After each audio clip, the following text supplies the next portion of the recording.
using shortcut keys to speed up your workflow. Now, I'm going to talk about some for Pro Tools because that's what I use. So, but these are within any program. Any program, you're going to want to learn these keys because when you're in a session and someone is paying you by the hour at a high rate, you're going to want to be able to go fast. You're going to want to fly through this stuff. Number one is if you're using one screen, if you don't have dual screens in Pro Tools, you're going to have to go between your edit window and your mixing window. So Command equals will switch those. So that way you could just very quickly go from the mixing, you're doing mixing stuff, okay, back to the edit, now you're editing stuff.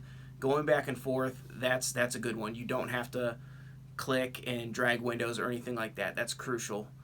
2 is zooming. Now, if you don't take advantage of the zoom functions, you're always going to be lost in your section. You know, when you're going to a certain spot to punch, you want to place your cursor, zoom in. You got to see what you're looking at. You got to know what you're looking at.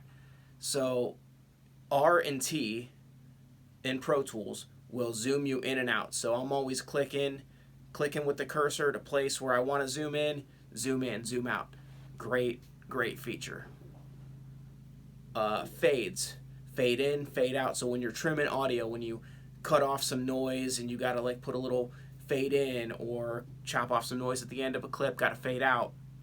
Or if two pieces of audio are coming together and it's making a pop, you got to be able to crossfade.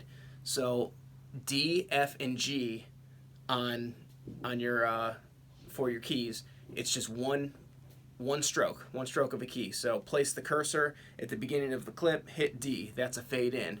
Put the cursor at the end of a clip, hit G, that's a fade out. And then F is crossfade. So you can highlight over where two audio files come together and make a pop.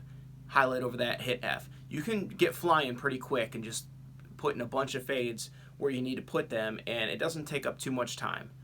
And it's good to do this during the session because it will throw the client off when they hear like the audio pop or they hear just abrupt audio edits. It will throw them off. So if you keep everything smooth and sounding good, there will be no bumps in the road as far as what your client is hearing.